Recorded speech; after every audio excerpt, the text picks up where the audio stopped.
Muito boa tarde, é um grande prazer estarmos aqui hoje na presença ilustre da doutora Beatriz Tamura, presidente da Associação Médica da cidade de Londrina e conselheira do CRM do Paraná. Boa tarde, doutora, muito prazer, obrigada por estar aqui conosco nessa iniciativa, que é um programa que a CIL vem desenvolvendo com muito orgulho para trazer informações de relevância para os seus associados e a comunidade londrinense. Muito boa tarde. Boa tarde a todos. Gostaria de agradecer o convite, Márcia. É uma honra estar aqui com vocês, os empresários, a comunidade, para poder conversar um pouco a respeito desse tema tão relevante. Que bom. Bem, nós estamos aí vivendo um momento inédito para a humanidade. Um momento em que nós não havíamos nos planejado para passar, que nós não esperávamos e que temos visto que tem afetado a sociedade mundial de uma forma inexplicável. E sabemos também, doutora, que toda essa experiência vai refletir no futuro da humanidade, no comportamento, nos hábitos, nos costumes, nos negócios e no modelo de se fazer gestão, inclusive. Gostaria de perguntar para você, então, para que nós possamos abrir esse bate-papo tão bacana aí, que a gente está tão feliz de ter você conosco. Qual, na sua opinião, a situação hoje da Covid-19 na nossa cidade de Londrina? Márcia, nós já estamos aí há mais de um ano com essa pandemia. Nós realmente acreditávamos que nesse período seria um período mais tranquilo, porém isso não ocorreu. Nós estamos ainda num momento bastante crítico, muito em decorrência aí das variantes. Essas variantes, elas têm uma transmissibilidade maior do que o vírus original e ela acomete uma faixa etária mais abrangente.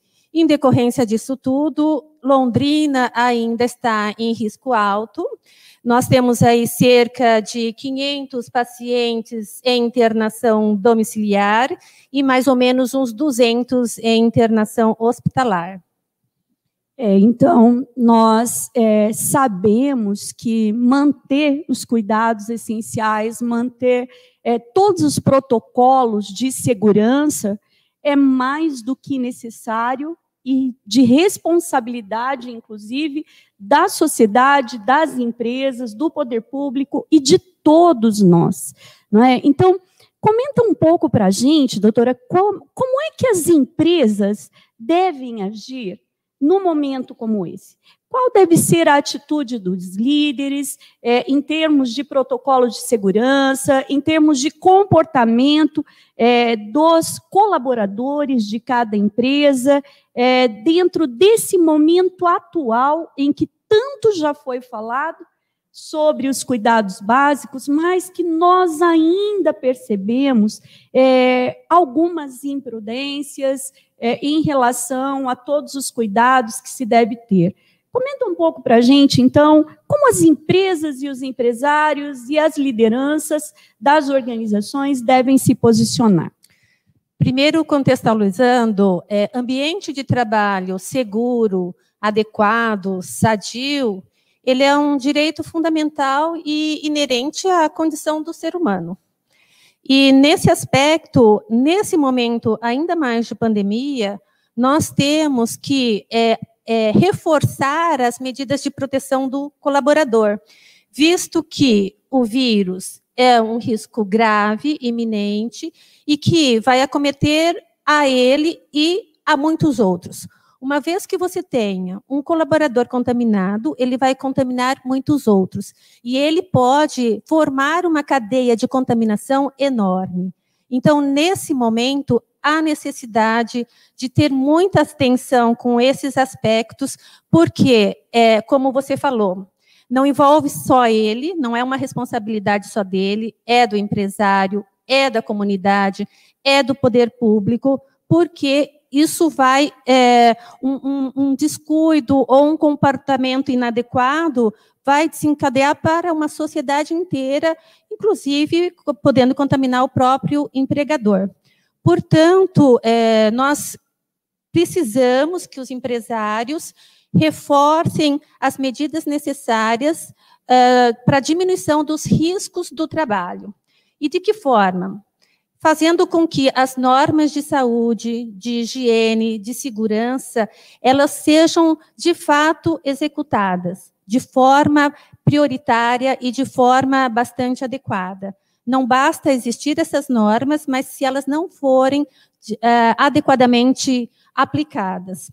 E, para isso, a própria organização governamental americana, a OSHA, que ela administra a saúde e a higiene e segurança do trabalho, para auxiliar os empregadores, ele estabeleceu critérios de exposição. E ele coloca níveis, então, de exposição muito alto, médio e baixo.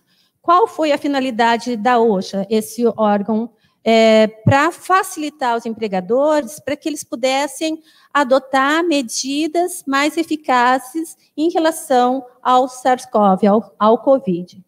Porque a maioria dos profissionais, dos trabalhadores, eles estão num risco médio a baixo. E os riscos muito alto e alto são mais para atividades dentro de hospitais e afins. Então, a maioria dos empresários, eles estão nesse risco médio e baixo.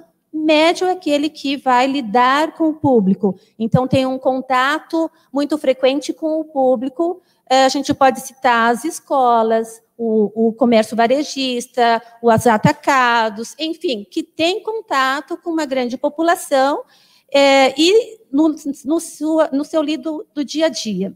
E os de baixo risco de exposição são aqueles trabalhadores que quase não têm contato com o público. Então, funções mais administrativas, que ele tem poucos colegas ali no setor, ou funções que ele está exercendo dentro, em home office. Então, praticamente, eles quase não têm risco de exposição. E, para que a gente fale nessas medidas de proteção, nós temos que pensar aí em como fazer isso. E aí a gente fala em vários tipos de segmentos, né, Márcia? A gente sabe que tem empresas que possuem o serviço médico ocupacional, possuem um SESMIT dentro da empresa, então, pela legislação, ela tem essa necessidade e ela está mais tranquilo, coberta em relação às condutas. Mas a gente sabe que muitos empresários, eles são todos os papéis eles exercem, né? Eles são RH, eles são os donos, eles são até os funcionários que atendem o público externo, enfim. Então, eu queria comentar um pouquinho para esse público que não tem essa assessoria do SESMIT, até por não ter essa obrigatoriedade, e que muitas vezes ele fica perdido na condução de como fazer com o trabalhador. E cada atividade, ela tem suas especificidades, mas eu vou fazer um comentário, assim, num âmbito geral, para que o empresário possa ter entendimento, assim, começa por onde, né? E nesse começa por onde, a gente fala que é essencial o empresário ter um plano de contingência. Para que esse plano de contingência? Para que ele não tenha que fechar a sua empresa, ele tenha um critério para ser adotado dentro da empresa, se ele tiver uma redução de colaboradores e também num provável surto, que ele também pode ser acometido dentro da sua empresa. Então, a indicação é, esse plano de contingência, como ele é elaborado? Você nomeia algum dos seus colaboradores para ser o coordenador. Se você é uma empresa de médio porte, você pode, se você tem CIPA, trazer um representante da CIPA para construir junto com esse coordenador. E aí você pensa num plano de contingência como se fosse uma planta baixa.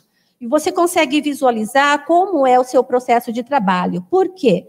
Meio ambiente de trabalho não se restringe ao local em que o trabalhador está. Ele abrange o processo de trabalho, o instrumento que ele utiliza, as ferramentas que ele utiliza, como ele executa cada trabalho, como ele tem de relação com o seu superior, com o empregador, com os próprios colegas, o local de trabalho que ele está e o deslocamento que tem dentro da empresa. Então, são vários aspectos que o empresário ele precisa enxergar. E nessa construção da planta baixa, quais são os objetivos dessa construção? Primeiro, a gente vai fundamentar para um geral de categorias de empresas, tá? Para ter uma ideia de como é essa construção.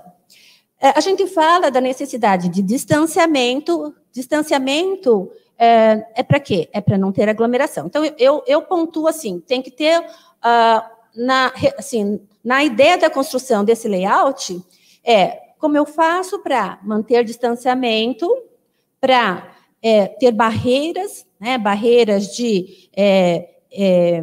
físicas mesmo, em algumas situações, em alguns ramos de atividades, questão da higienização, questão da informação e questão do controle desses colaboradores. Então, acho que, fundamentalmente, o empresário pequeno ou médio ter essas 5 ideias do que ele precisa para essa construção desse plano de contingência é fundamental. Quando a gente fala de distanciamento, ele tem que pensar na sua planta baixa. A minha empresa, eu tenho 50 funcionários. Todos eles chegam ao trabalho ao mesmo tempo? É uma catraca que tem ali? E aí todo mundo chega ao mesmo tempo? Então, precisa ter marcado esse distanciamento de 1,5 m. Se ele passa o dedo para entrar, ele tem que ter um álcool antes da entrada, um álcool depois. Se ele pode mudar para um sistema de crachá de aproximação, ok, muito bom, né? Outros momentos que ele tem na empresa, ele tem turnos na empresa, esses turnos, eles se coincidem, porque se coincide, então está saindo uma turma e está entrando, e fica aquela aglomeração no ponto. E isso ele tem que analisar para ele modificar esse fluxo, para que não haja essa aglomeração.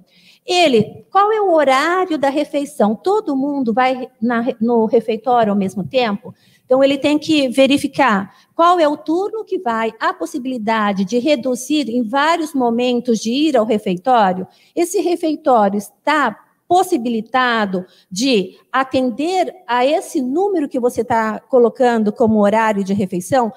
Quando você olha um refeitório, você tem que pensar no distanciamento. Você não tem como pôr distanciamento, então você tem que pensar numa possível barreira de proteção, ou aquelas placas de acrílico que você coloca individualmente, né? Então, eu estou com um funcionário aqui, o outro está na frente, a gente está comendo, está tudo sem máscara, mas tem uma barreira de proteção.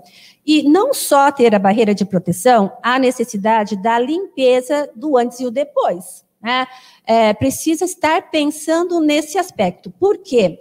Pausa, refeição, cafezinho é o horário que mais eles se contaminam. É o momento que você retira a máscara, você relaxa para comer, você conversa, você ri, você tosse, enfim, você desliga um pouquinho dessa questão de pandemia. E já tem evidência em todos os ramos, todos os segmentos, que esse é um dos momentos que mais se contaminam. Então, esse distanciamento, essas medidas de higiene, esse turno, diminuir ou restringir até o horário que você fica nesse local. Se o local é fechado, pode ser feito num ambiente ventilado, natural. Se você tem ar-condicionado, não deixar para ele reciclar o ar. Então, você tem o ar-condicionado, não deixar na reciclagem. Então, por isso, essa questão da planta baixa. Quando você fala em higienização, se você tem escada, catraca, corrimão, a cada 3 horas, esses locais de maior circulação, eles precisam ser limpos. Banheiro, escada, maçaneta, equipamento, cronômetro, enfim, todos os utensílios que têm muito manuseio. Essa é uma outra questão que todos precisam lembrar. Uma outra situação que a gente pode falar é diálogo diário de segurança, informação. Essa informação, esse grupo que você denominou os responsáveis como do plano de contingência, eles precisam fazer comunicações diárias. O que é, como se transmite, porque por mais que a gente saiba, a gente lá no refeitório tem que ter alguma coisa lembrando, né? Então, essas comunicações são importantes. Empresas que têm estrangeiros, essas comunicações elas têm que estar no idioma deles, né? Precisa estar sendo lembrado. E uma outra questão é a equipe de monitoramento está sendo monitorado antes de entrar? Quem já teve Covid está afastado? Foi limpo o local de trabalho dele? Os contaminantes, os colegas de trabalho, eles foram avaliados, foram feitos testes? Então, assim, precisa dessa coordenação, desse plano de contingência, porque você vai avaliar quais você vai poder colocar em home office, quais você tem que é gestante, que você também tem que colocar num outro posto. Se a linha de produção que você está vendo na planta baixa tem disponibilidade de você distanciar uma pessoa da outra nessa linha de produção, é todo esse remanejamento que você tem que lembrar, baseados nesses princípios básicos que se fala da pandemia. Então, é de extrema importância, até porque, se eventualmente ocorrer algum surto na sua empresa, você saber esse acompanhamento, quem estava na mesma área, quem não estava, em que turno que estava, as famílias estão sendo monitoradas.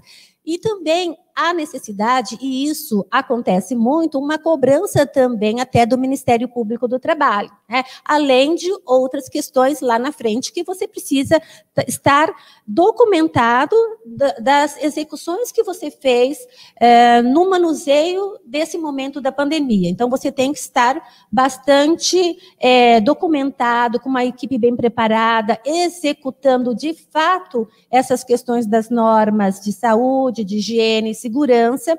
Por quê? Porque isso vai fazer com que você consiga dar sustentabilidade para o seu negócio, fazendo com que, mesmo acontecendo um surto, você consiga, com o mínimo de pessoas, dar seguimento no seu trabalho, né? Na sua empresa. Então, isso é fundamental. Excelente, doutora, excelente. Eu estava aqui te ouvindo e pensando, né? Nós tivemos uma grande vitória, que foi uma reivindicação do setor produtivo junto ao poder público, para que nós tivéssemos um escalonamento dos horários de entrada e saída dos colaboradores das empresas de cada setor.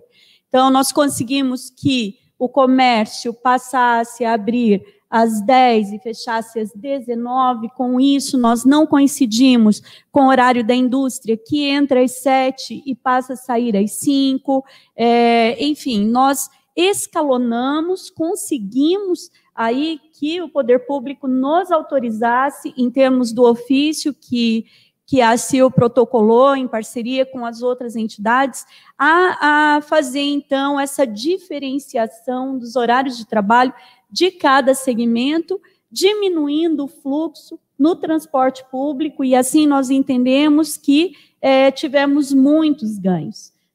Menor número de pessoas no mesmo horário dentro do comércio, no transporte, enfim, em todas as áreas nós entendemos que houve um ganho bastante significativo no combate à pandemia.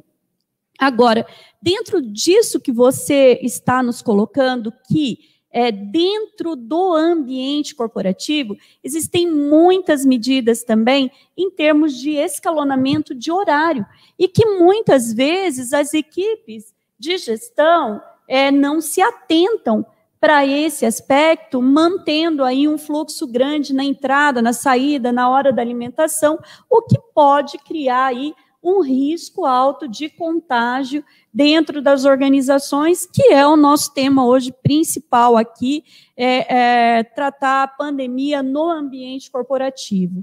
Então, nós vemos aí o quanto se estende aí a responsabilidade da empresa, do empresário e da liderança na responsabilidade do combate a esse vírus tão terrível que nos acometeu. Embora pareça simples, Mas conta um pouco para a gente, parece simples que eu quero dizer, que tanto já foi dito sobre isso, mas que certamente muitas pessoas ainda têm algumas dúvidas. Como efetivamente se dá o contágio, doutora?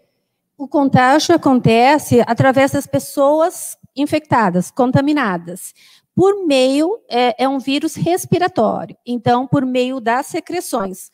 E contato dessas secreções em olho, boca, face, você acaba se contaminando. Por isso, é a importância da higienização das mãos e a utilização das máscaras para tentar evitar as gotículas que são propagadas aí quando você fala, quando você come, quando você dá uma risada, enfim, porque é um vírus respiratório, né, pelas secreções que são contaminados. Doutora, nós já estamos aí há mais de um ano de pandemia, mas muita gente ainda tem dúvida, muita gente ainda tem dúvida. Dentro de tudo isso, né, quando no ambiente corporativo existe um profissional que tenha um sintoma de contágio, como a empresa deve reagir? Nós precisamos falar em 4 possibilidades que o empresário vai poder, assim, pode vivenciar. Primeira situação é o colaborador positivado, COVID positivo. Esse colaborador, ele pode estar sintomático ou ele pode estar assintomático. Eu estou com o meu resultado de exame positivo e eu estou falando que eu estou com perda do olfato, com dor no corpo, com febre, mal-estar. Então, eu estou positivo e eu estou com sintomas. Quando o seu funcionário falar isso, ele provavelmente não vai estar lá na empresa, porque provavelmente para ele falar isso, ele já passou por um médico, ele já tem um resultado do exame. Mas ele provavelmente vai ligar na empresa e vai comunicar que ele está positivado. No momento que ele comunica que ele está positivado, a empresa não chama ele para vir para a empresa. Esse colaborador positivado, ele vai ter que ficar 10 dias afastado da sua empresa, da atividade, a partir do início dos sintomas.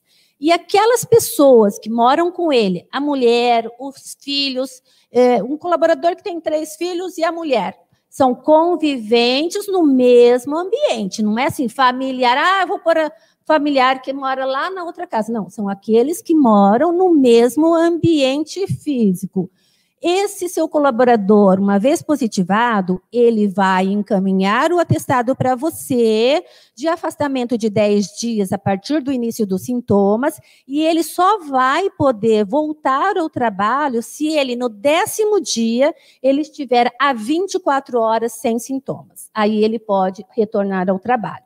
E esse médico que atendeu o seu colaborador vai fazer um atestado de afastamento da mulher, dos filhos, de 14 dias. Eles têm que ficar 14 dias afastados, porque é o período que eles podem começar a ter sintomas e transmitir.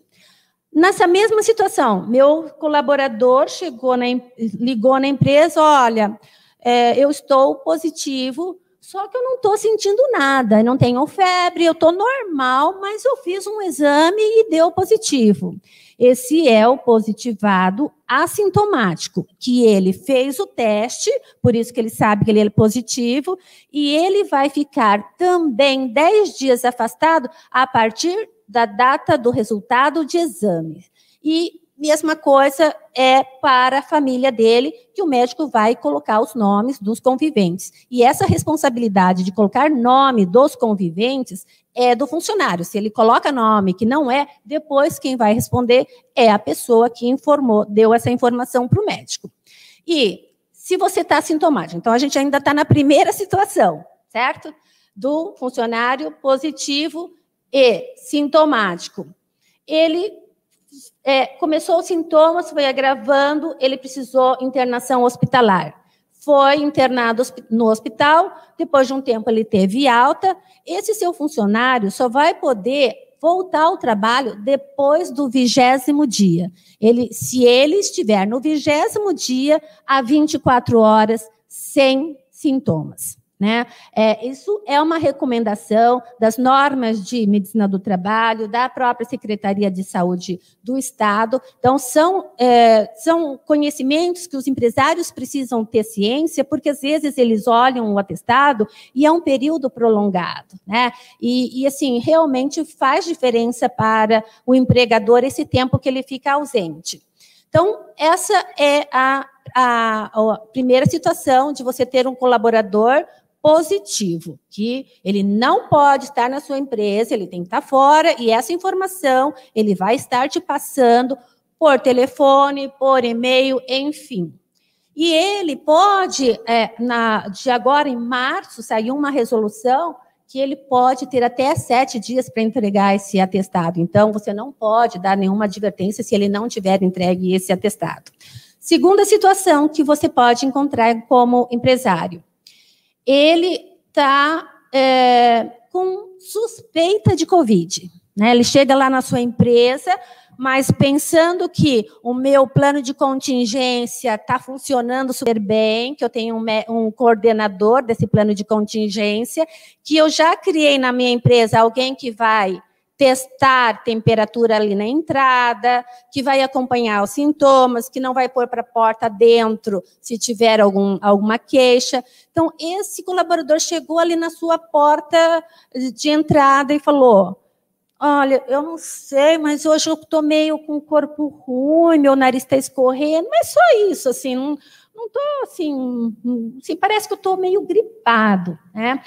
Nesse momento, o que é indicado? Você vai afastar esse funcionário. Suspeita de Covid, você tem que afastar. Aí ele tem que ou procurar um pronto atendimento, uma unidade básica de referência, qualquer sistema que está atendendo, para quê? Para que ele faça o teste. Ele vai fazer um teste de SWAB. Esse teste vai sair em 24 horas, dependendo de algum serviço, é um pouquinho mais, um pouquinho menos, é o SWAB. Nós temos aí o de maior confiabilidade de resultado, é o RT-PCR. Enquanto não sair esse resultado, ele tem que ficar afastado da sua empresa. E no momento que sair o resultado, então eu estou sentindo que parece que eu estou gripado, mas ainda não sei, mas eu não entrei para trabalhar, porque já me falaram que não era para entrar para trabalhar, é para voltar para casa. Eu estou em casa, fiz o teste, fui lá no posto, fiz o teste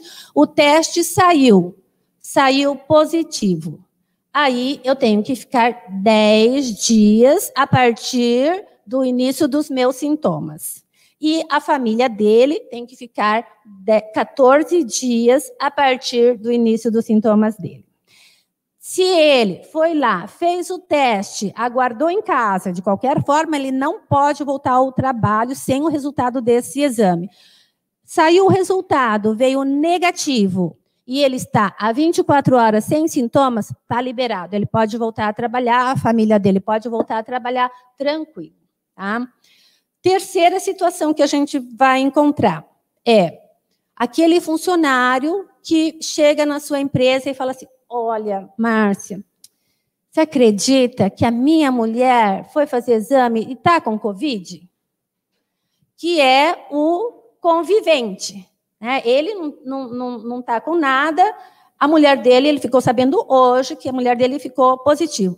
Você vai afastá-lo. Tá? Então, a mulher está com Covid, ele não está com Covid, mas ele tem que ficar 14 dias afastado. Porque se ela está positivo, durante 14 dias ele corre o risco de pegar e transmitir. Então, ele tem que ficar 14 dias afastado. Se ele vier a desenvolver a doença nesse decurso dos 14 dias, aí entra naquela situação primeira, né? Ele vai estar positivado, ele vai ter o resultado do exame, se ele precisar uma internação hospitalar, ele vai fazer a internação hospitalar, com alta da internação hospitalar, ele vai ter um atestado de 20 dias, no 20º dia, se ele tiver sem nenhum sintomas, ele vai receber a alta para voltar ao trabalho. E a gente fala que isso é muito importante, porque isso evita a questão dos surtos, porque é uma questão que você não sabe, você não está, mas muitas vezes, se não tiver um bom plano de contingência, esse coordenador não estiver passando, não tiver informação, ele não vai saber que, olha, tem o João, que a mulher está doente, está com Covid, tem o Francisco, que está com a mulher, o filho com Covid, e ele vai estar na sua empresa trabalhando. E eles são transmissores, e eles não poderiam estar lá, eles deveriam estar afastados. Quarta situação que você pode encontrar é uma situação de surto. Né? Então, o seu plano de contingência falhou nessa questão de passar nos setores, saber se tem alguém, se teve contato com alguém positivado, né? Que ficou num ambiente sem máscara mais de 15 minutos, conversando num tempo prolongado, e depois um amigo que era seu, que foi na sua casa, ficou lá meia hora, 1 hora, sem máscara e tal, e você ficou sabendo que era positivo, é a mesma situação do convivente. Então, se você não tem essa pesquisa, essa informação, você está com alguns contaminados dentro da empresa, certo? E aí, o que a gente diz que é surto? Quando você tem mais de 3 colaboradores positivados no intervalo entre 14 dias e que a sua equipe ali do plano de contingência avaliou que pessoas que estão mais ou menos no mesmo setor, que têm mais ou menos a mesma rotina, que a princípio, pelo olhar desse coordenador, me parece que são todos dentro da empresa. Então, nesse momento, você vai ter que fazer uma varredura de laboratório, assim, com exames de laboratório. Por quê? Porque você vai ter que saber quantos mais. Se você tem 3 lá, quais são os setores que cada um estava, quem estava perto, né, nos 14 dias aí. Então, você vai ter que fazer uma testagem, uma triagem por testagem ali no ambiente de trabalho. E nessa indicação, para identificar os positivos assintomáticos, você faz um teste de SWAB. Então, você faz uma varredura. Ou seja, havendo um surto, que é um caso de mais de 3 pessoas, ou até 3 pessoas no mesmo ambiente, há necessidade de se fazer a testagem em massa. Exatamente. Até para que se detecte os assintomáticos que são transmissores. Exato. Esse é o procedimento correto. Padrão, exato. Esse é o procedimento padrão da norma orientativa, né, da própria Secretaria de Saúde do Estado, para que você faça esse diagnóstico dentro da empresa. Por quê? E aí você também tem que avisar a vigilância do município. Por quê? Eu tenho 3 ali no mesmo setor. Só que quantas pessoas, essas pessoas entrarem em contato, daí precisa fazer uma varredura externa da sua empresa, né? Que são a família, que são os amigos, e aí aquela cadeia que a gente falou, que um colaborador contaminado, ele pode ser um formador de cadeia de contaminação, a vigilância vai ter que auxiliar, porque aí abre um leque muito grande, né, para você identificar daquelas pessoas com quem elas se relacionaram, com quem elas moram, né, como é que está sendo feita esse acompanhamento dessas pessoas. Então, há necessidade aí de fazer até passar uma informação ali para a vigilância do município, para que eles possam auxiliar nesse processo. E aí você tem que fazer todo esse rastreio, né, laboratorial, para você conseguir identificar se não tem outros, enfim. Aí você precisa... Por isso que a gente fala de um bom plano de contingência, para que você não tenha que fechar as portas, né? E esse setor que você identificou que teve os contaminados, você tem que fazer toda a desinfecção.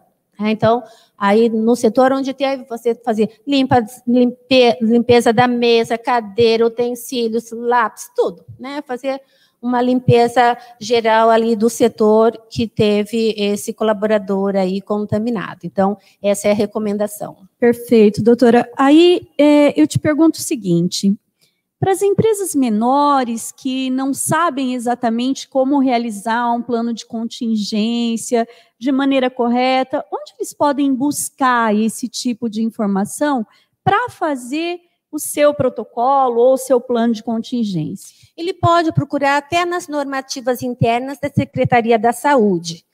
Ele vai ter mais ou menos um direcionamento para essa construção. E pensar sempre naqueles 5 tópicos, né? Se você começar a raciocinar em cima daquilo que sempre é preconizado, né, que é divulgado, você consegue fazer essa análise dentro da sua empresa. Só também lembrando que não basta você fazer o plano de contingência se você não estiver acompanhando o setor, sabendo como que está a família, os filhos, né? Fazendo a medição de temperatura ou algum questionamento, informação na empresa no seguinte sentido, qualquer pessoa que tiver com um sintoma de gripe, avisar, né, comunicar. Então, assim, ter essa cultura de dizer, estamos de portas abertas para ouvir se você tiver queixas respiratórias. Não esconda, né, porque às vezes as empresas, não posso nem falar, nem posso nem espirrar aqui, senão, né, vão descobrir que eu estou com algum sintoma respiratório. Não, justamente ao contrário. A empresa precisa saber dos seus colaboradores se eles têm algum sintoma respiratório, até para poder conduzir e orientar melhor, para não trazer um estágio aí de contaminação de várias pessoas e aí da comunidade como um todo. Isso é importante. Perfeito, doutora. E uma questão que talvez seja aí bastante relevante. Após o afastamento, esse período, né, de atestado, de afastamento em que o colaborador tem que ficar em casa, isolado, quando ele retorna para o ambiente de trabalho, existe algum cuidado básico necessário com esse colaborador por parte da empresa? Primeiro que não há necessidade de fazer testagem. Quando sai, quando entra, quando volta. Não tem essa necessidade de fazer essa testagem. A recomendação os cuidados têm que ser os mesmos, independente se você já teve um episódio ou você já foi contaminado pela Covid ou não, os cuidados têm que manter da mesma forma. Ainda mais tem que ser reforçado isso em virtude do todo o cenário que a gente vê das variantes, né? A gente tem visto aí pessoas com contaminação mais de uma vez. Então, assim, os cuidados continuam os mesmos. Você teve Covid, não te garantiu, muitas vezes, assim, que eu posso agora não usar máscara, eu posso ter uma vida normal. Pelo contrário, a empresa tem que exigir desse colaborador, que muitas vezes tem esse entendimento, isso é importante colocar, Márcia, porque, às vezes, o leigo acha que, como teve Covid, ele já está imunizado, e não é ainda essa realidade que a gente pode dizer, até porque existem variantes diversas aí que a gente tem visto com uma potencialidade de contaminação maior, com uma gravidade maior, com uma ampliação de idade maior, de faixa etária. Então, foi contaminado uma vez, não quer dizer que ele possa não utilizar máscara, não tomar as medidas de higienização, distanciamento, continua como se ele fosse um colaborador que não tivesse sido contaminado. É impressionante. Lembrando que quem tiver perguntas, por favor, mande pelo chat, que a gente vai estar respondendo aí com a doutora Beatriz Tamura, presidente da Associação Médica de Londrina, e que, de novo, é um grande prazer estar aqui te recebendo. Doutora, nós sabemos que a pandemia, além de todo o transtorno que ela vem trazendo, para a economia, para a saúde, para as famílias, para as relações humanas. Nós sabemos que vai haver aí, depois que tudo isso passar, que nós esperamos que passe logo, né, que temos pedido a Deus que isso se controle, nós teremos um outro fator para administrar, que é o aspecto emocional na vida das pessoas. Nós temos aí as novas gerações, as crianças, por exemplo, que quando vêm te cumprimentar, já colocam a mãozinha, já cobram os adultos nas ruas quando estão sem máscara, ou seja, vai haver uma transformação do comportamento. Agora, quais são os possíveis danos emocionais que todo esse aspecto de isolamento, de home office, de distanciamento social podem trazer para o ser humano, que nós devemos estar atentos, tanto no ambiente corporativo, quanto nas nossas famílias, nas nossas residências? Nós sempre falamos que a pandemia vai passar, mas vai deixar uma sequela que vai demorar muito mais do que esse tempo da pandemia, que são as sequelas emocionais. Né? Isso é em todos os segmentos. Né? A gente fala da saúde, do comércio, da indústria, de todos os segmentos. Por quê? Porque nós conseguimos avaliar, dentro desse cenário, através aí de muitas pesquisas que estão sendo feitas, que o índice de ansiedade, de angústia, de medo, ela aumentou, praticamente ela dobrou em algumas regiões, alguns segmentos, e que essa alteração emocional é um quadro que não vai ser tratado com a vacina. Nós vamos levar muito mais tempo para conseguir trabalhar essas alterações emocionais de menos-valia, porque você fica muito tempo em casa, você já acha que você não está produzindo, você não está servindo para nada, que você não pode sair, enfim. O medo tem trazido também para a população em geral uma angústia de... eu não posso ir para lá, não posso fazer nada, eu tenho que ficar isolado, eu não posso me relacionar. E isso está também, emocionalmente, fragilizando as pessoas. Você vê essa mudança dos hábitos, né, que a gente foi obrigado a se adaptar, e as crianças que vieram nessa geração já demonstram que os níveis de ansiedade, de medo, de angústia, para essas crianças também aumentaram. Então, tem um estudo que fala que as crianças, os jovens, antes, eles falavam de ansiedade, de medo, assim, como uma coisa assim, muito distante. E que agora eles tratam, não tem mais aquela coisa assim, às vezes eles riam de algum outro colega que comentasse isso. Não, agora é generalizado esse sentimento assim, não, eu conheço gente, tem gente próxima de mim com esses sintomas, então assim, é uma realidade que está muito próxima dessas crianças. E também tem uma questão de, se você já tem uma fragilidade familiar, né? Porque tem algumas desses distúrbios emocionais que já tem uma propensão a desenvolver até por questões familiares hereditárias. Nessa situação, elas afloraram ainda mais. Né? A gente vê, mesmo na área da saúde, nós temos médicos aqui no Paraná que se suicidaram.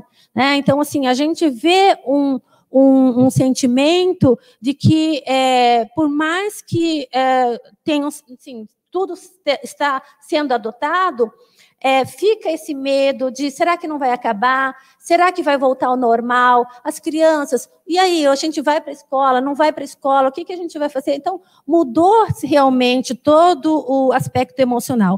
Uma das coisas boas também, eu acho que as crianças, como já estão crescendo nesse ambiente, a questão de higiene, né, de cuidados, é uma coisa que já está, para eles, eu acho que mais aflorado, né, assim, como uma cultura mesmo dessa necessidade, tanto que muitas crianças até chamam a atenção dos pais, porque não estão com a máscara, ou porque não higienizaram as mãos. Então, essa mudança também já está acontecendo, e esse é um lado bom dessas mudanças, né, que foram necessárias. E também, Márcia, muitas empresas elas estão realizando programas de apoio emocional para os colaboradores, visto que você também fazer home office, você fica numa condição que é muito frágil, né? Você acaba não tendo um horário regular, você não tem uma conversa, aquele ambiente com os colegas, e isso também é mais um motivo aí para direcionar para essas alterações emocionais. Então, muitas empresas, elas têm investido na comunicação e de incentivo a esses trabalhadores que eles relatem o sentimento deles. É importante o colaborador falar sobre isso. É importante você dar abertura para ele expor as emoções. Então, isso traz um comportamento dentro da empresa, do acolhimento e do direcionamento que tem uma solução, né? Que tem profissionais que podem ajudá-lo. Então, isso é extremamente importante. Que fantástico, né? Você olhar para o tamanho da transformação que a gente viveu em um ano. Aí, para que a gente possa encerrar, doutora, e ver se nós temos aqui alguma pergunta, a ressocialização pode ser um tema de pesquisa para o futuro, para a comunidade médica científica? Com certeza, essa é uma preocupação da comunidade médica, essas transformações, essas mudanças que nós estamos acompanhando, para todos, né? É uma situação nunca vivido antes, e muitas pesquisas nessa direção estão sendo elaboradas. Isso é um olhar que a sociedade médica tem de apoio e de pesquisa nesse sentido desse amparo, né, dessa necessidade de amparo, até porque ela não vai ser resolvida com a vacina. E o vírus ainda tem essa possibilidade, né, mas essas alterações de ressocializar vai levar muito mais tempo ainda do que o próprio término da pandemia. Esse é um tema bastante importante que nós devemos estar atentos no ambiente corporativo e também nas nossas famílias, para que nós estejamos observando o comportamento da criança, do adolescente, dos idosos, né, que acabaram se tornando mais sozinhos nesse tempo.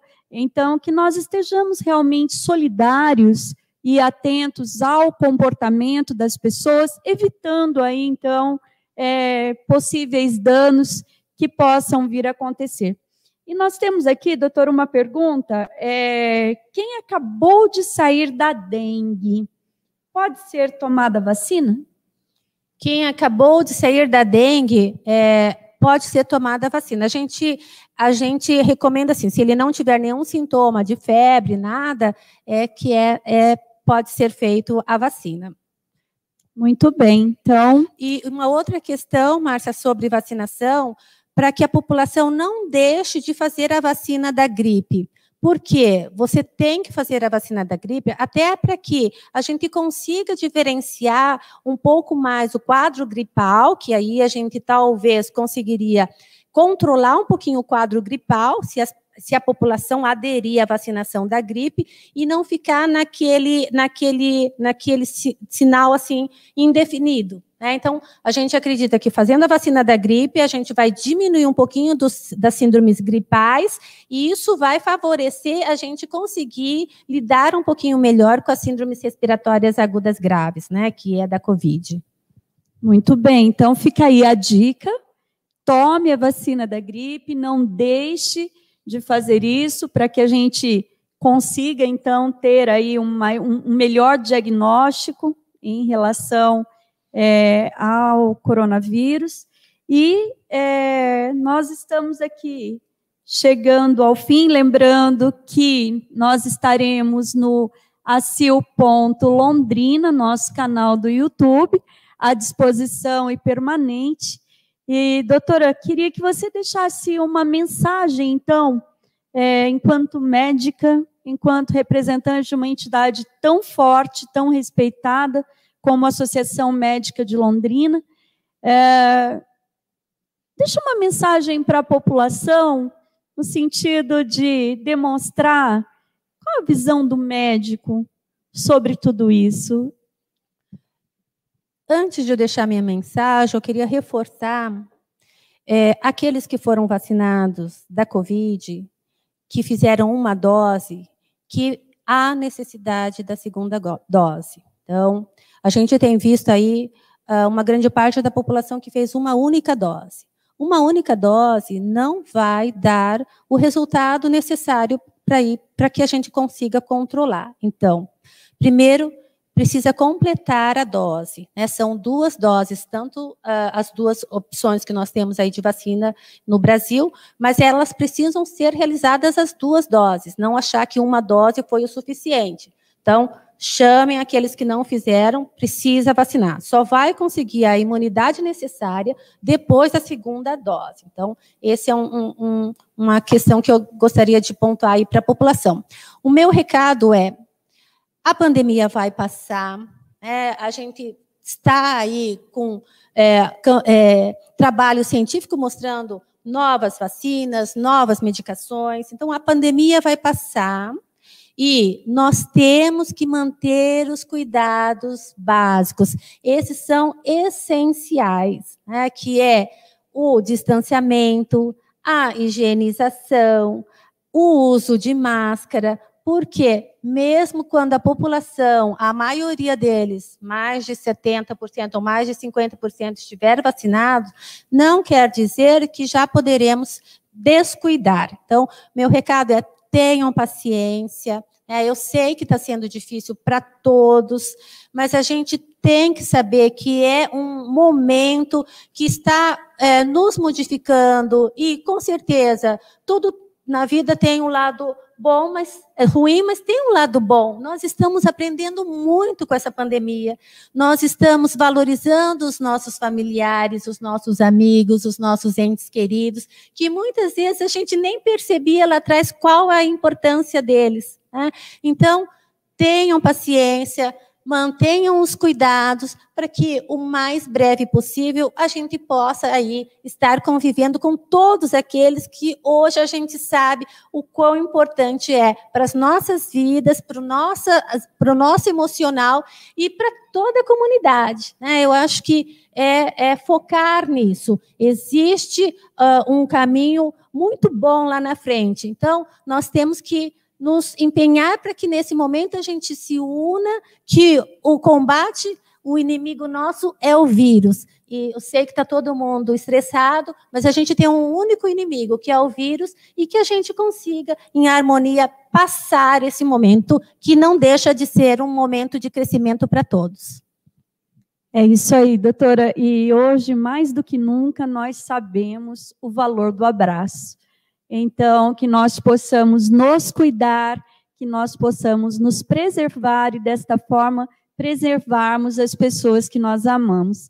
A Sil agradece imensamente a sua presença aqui hoje e queremos dizer aí a todos do nosso respeito à sociedade médica e ao corpo clínico de todos os hospitais que atendem tão maravilhosamente as pessoas, com o esforço sobre-humano para vencer toda essa situação que nós estamos vivendo. Então, fica registrada a nossa gratidão, o nosso carinho e nosso respeito a toda a comunidade da área de saúde que tanto tem se empenhado para salvar vidas. Muito obrigada, doutora Beatriz Tamura. Um abraço no teu coração.